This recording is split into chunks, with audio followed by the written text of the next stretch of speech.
to Quantum Waves of Wellness.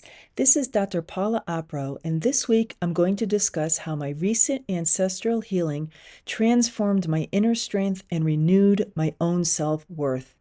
I'm still basking in the glow of my recent rebirthing experience. I can honestly say that I have definitely noticed a difference in how I feel. As I mentioned a couple of episodes ago, I've been working on building self-confidence and self-worth, and those are the two areas where I think I made the most progress. I hate to admit this, but normally I have a hard time doing something new or certainly something scary all by myself.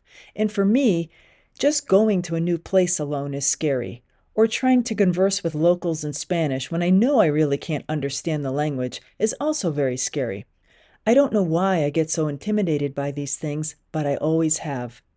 So going through that difficult ancestral healing ceremony all alone with nobody to hold my hand was a big step for me, and having it behind me really makes me remember just how strong I am.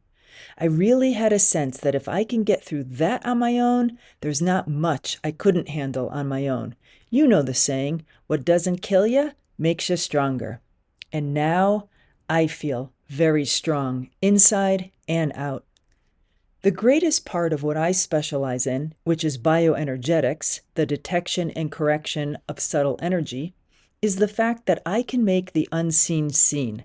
In other words, I can take something impossible to measure, like emotions, feelings, and past traumas, and make it tangible so that it can actually be measured and understood. I truly think that this has to be the very first step in healing. You must know thyself before you can heal thyself. The first step in the Alcoholics Anonymous program is to admit that you have a problem. It's probably easier to take this step when you have a known addiction. But when your addiction is to holding tightly onto negative core beliefs, subconscious mental blocks, or repressed emotions, the task of admitting and facing the true problems becomes much more difficult. This is precisely why having the ability to read and decode the hidden energy that makes up the human can be the most powerful step that anybody could take on their healing journey. Let me give you an example. I happen to own a Healy, which is a small wearable quantum healing device that can measure your energy field. Not only can it measure this field, but it could then make some educated guesses as to which frequencies you would benefit from the most. Now, I'm not going to get too into the weeds of how this little device works just yet, but I do want to share some examples of what my highest priority needs were for the past couple of months, as compared to the several days following my ancestral healing ceremony. Now, the Healy offers frequency programs and a lot of different health topics or themes, but the one that I have been focusing most of my attention on this year was something called the Soul Cycle. And inside this program group are things like acceptance, self-confidence, confidence, serenity, inner balance, emotions, aura pure, etc. I noticed that every single scan I did for over 2 months brought up a high priority need for both the confidence and the self-confidence programs. Now, I kept running the frequencies for both of these programs over and over, but they still both persisted as my highest priority. It was as if something was preventing these frequencies from entering into my field and taking hold. When this happens and energy just refuses to move and change, you know you have some very deep-seated issues. This lack of self-confidence always puzzled me. From a conscious standpoint, I feel very confident in my abilities, in my knowledge, and in my work.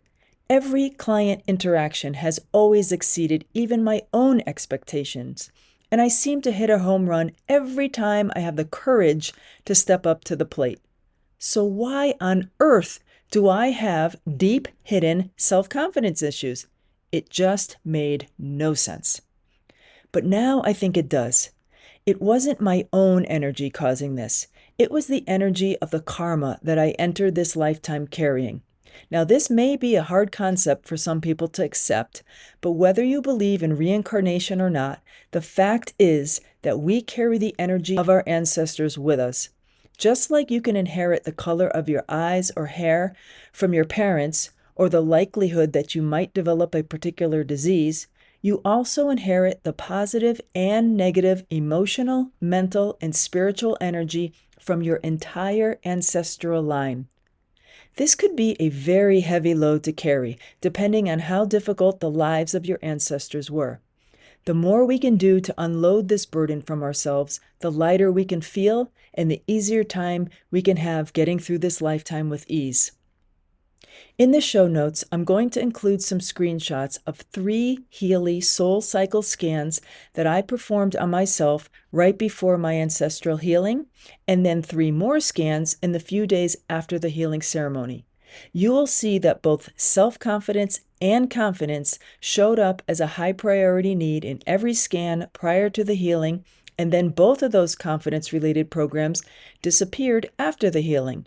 By disappeared, I mean they no longer came up as a high priority need for me. And I should also make mention of the fact that I really set my intention in that healing hut to release all the karma and energy surrounding my issues with self-confidence. Now, the charts and graphs that I shared in the show notes that illustrate the results are great, but nothing compares to how you actually feel. And I do feel different.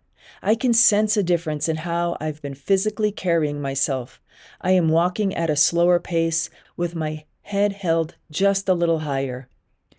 I have more confidence in how I look, tested and proven by my recent clothing shopping sprees in Mexico, and I feel like I'm gaining more confidence in my work with each passing day, mostly thanks to the steady stream of new subscribers here on Substack.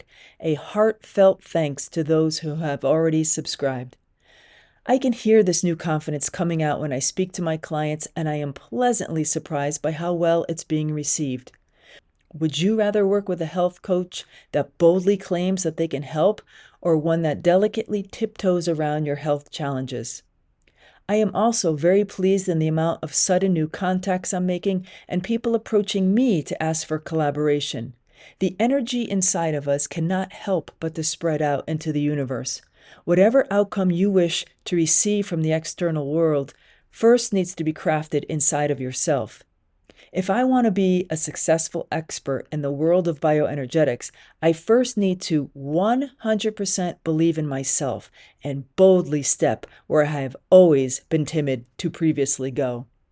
I now stand with firm conviction and belief that I have cleansed myself of at least some of that negative karma of my ancestors, and I'm so excited and ready to see where my new energy takes me.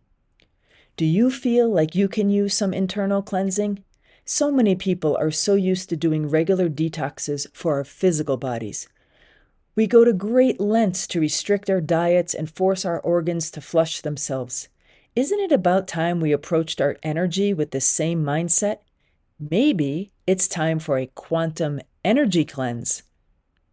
Now, I can't offer anybody the same experience that I had in Mexico, but I do have many tools and services that can help rid you of some of the toxic energy that you're carrying. Just drop me a comment if you'd like more information. And as always, thank you for listening to Quantum Waves of Wellness. If you are enjoying these episodes, please consider subscribing and sharing with a friend. Please help spread some good energy. The world can really use it.